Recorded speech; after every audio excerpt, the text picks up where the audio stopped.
തെക്കൻ കേരളത്തിൽ തെരഞ്ഞെടുപ്പ് പ്രചാരണത്തിൽ സജീവമായി LDF സ്ഥാനാർത്ഥികൾ. പ്രധാനമായും വോട്ടർമാരെ നേരിൽ കണ്ടും പ്രമുഖ സ്ഥാപനങ്ങൾ സന്ദർശിച്ചുമായിരുന്നു സ്ഥാനാർത്ഥികളുടെ പ്രചരണം. ഇപ്പോൾ സുലേഖ, തിരുവനന്തപുരത്തെ സ്ഥാനാർത്ഥി പന്ന്യൻ രവീന്ദ്രനൊപ്പമുണ്ട്. സുലേഖയിലേക്ക്. ബിനു, തീർച്ചയായും വലിയ പ്രചരണ പരിപാടികൾ തന്നെയാണ് തിരുവനന്തപുരം നഗരത്തിൽ LDF സ്ഥാനാർത്ഥി പന്ന്യൻ രവീന്ദ്രൻ നടത്തുന്നത്. നമുക്കിപ്പോൾ റോഡ് ഷോയാണ് പന്ന്യൻ രവീന്ദ്രൻ തിരുവനന്തപുരം നഗരത്തിൽ നടത്തുന്നത്. പാളയം മുതൽ തമ്പാനൂർ വരെയാണ് റോഡ് ഷോ. നമുക്ക് സ്ഥാനാർത്ഥിയോട് തന്നെ വിവരങ്ങൾ ചോദിക്കാം. ഇന്ന് തുടങ്ങിയുള്ളൂ. ഇതുവരെ നമ്മൾ പ്രചരണ രംഗത്ത് വന്നിട്ടില്ല. നമ്മൾ വോട്ടർമാരെയും ബന്ധപ്പെട്ട ആളുകളെയും ഇടയ്ക്ക് കണ്ടുകൊണ്ടിരിക്കുക. പ്രചരണം തുടങ്ങിയേ ഉള്ളൂ. 5 ദിവസമായി പ്രചരണം തുടങ്ങിയിട്ട് പ്രമുഖ പൗരപ്രമുഖരെയൊക്കെ കണ്ട് പ്രചരണം തുടങ്ങി.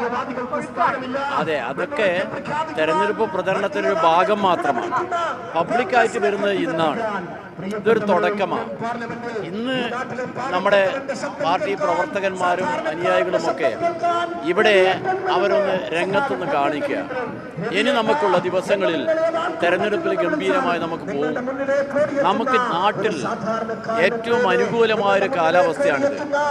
അത് ഈ എല്ലാ സ്ഥലത്തും പോകുമ്പോൾ നമുക്കറിയാം ജനങ്ങൾ എങ്ങനെ ചിന്തിക്കുന്നു എന്നുള്ളത് നമുക്ക് നേരിട്ട് സംസാരിക്കാൻ മനസ്സിലാവും. അതുകൊണ്ട് നമുക്ക് വളരെ പ്രതീക്ഷയാണ്. ഇടതുപക്ഷ ജനാധിപത്യ മുന്നണിക്ക് നല്ല പ്രതീക്ഷയാണ്. ഈ മണ്ഡലത്തിൽ ഞങ്ങൾക്ക് വിജയിച്ചു വരാൻ കഴിയുമെന്ന കാര്യം സംശയമേ ഇല്ല.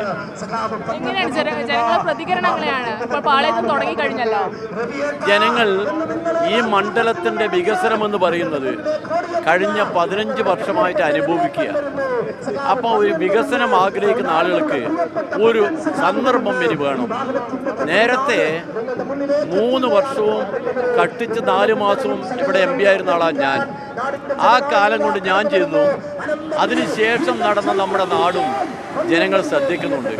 ജനങ്ങളിതെല്ലാം താരതമ്യപ്പെടുത്തുമ്പം അവർക്കറിയാം ഈ മണ്ഡലത്തിൻ്റെ വികസനത്തിന് വേണ്ടിയും നമ്മുടെ നാടിൻ്റെ പൊതു താല്പര്യത്തിന് വേണ്ടിയും നമ്മുടെ നാട്ടിൽ സ്വസ്ഥമായി ജീവിക്കാൻ അന്തരീക്ഷം വേണോ, ഇടതുപക്ഷം വേണം. അതാണ് ഇന്ത്യ കാണിച്ചിരുന്ന പാഠം. ആ ഇടതുപക്ഷത്തിന് ഞാൻ വിശ്വസിക്കാൻ പറ്റുന്ന ഇടതുപക്ഷമാണ്. മറ്റാർക്കും വിശ്വസിക്കാൻ നിങ്ങൾക്ക് മറ്റ് പ്രതിപക്ഷ കക്ഷിയുണ്ട് ഇവിടെ. അവർ കഴിഞ്ഞവണ 19 സീറ്റുമായി പാർലമെൻറ്റിൽ വന്നതാണ്. ഇനിയൊരു അവസരം വന്നാൽ എന്തായിരിക്കും അവരെ സ്ഥിതി എന്നുള്ളത് നമുക്ക് അവരെക്കുറിച്ച് അറിയാമല്ലോ. അവർ നമ്മുടെ കേരളത്തിൻ്റെ ആവശ്യത്തിന് പോലും നമ്മുടെ കൂടെയില്ല.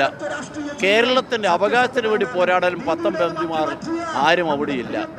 നേരത്തെ നമ്മൾ കേരളത്തിലെ ഇടതുപക്ഷ MP-മാർ നമ്മൾ നേടിയെടുത്ത ഏറ്റവും വലിയ അവകാശമുണ്ടല്ലോ, അന്ന് മൻമോഹൻ സിംഗ് ഭരിക്കുമ്പോഴാണ്. നമ്മുടെ കോച്ച് ഫാക്ടറിയും ചേർത്തലയിലെ വാഗൻ ഫാക്ടറിയും ഇന്നും സ്വപ്നമല്ലേ. കോൺഗ്രസ് ഭരിച്ചല്ലോ. ആ സമയത്ത് വാഗ്ദാനം ചെയ്ത കോൺഗ്രസ് 8 വർഷക്കാലം ഭരിച്ചു. പക്ഷെ ഇവർക്ക് അതിനെക്കുറിച്ച് എന്താ പറയാൻ? കേന്ദ്ര ഗവൺമെൻറ് അവഗണന എന്ന് പറഞ്ഞാൽ BJP-യും കോൺഗ്രസും ഒരുപോലാണ്. അതുകൊണ്ട് ജനങ്ങളെ പ്രതീക്ഷകൾ സാക്ഷാത്കരിക്കാൻ ഇടതുപക്ഷം മാത്രമേ മാർഗമുള്ളൂ.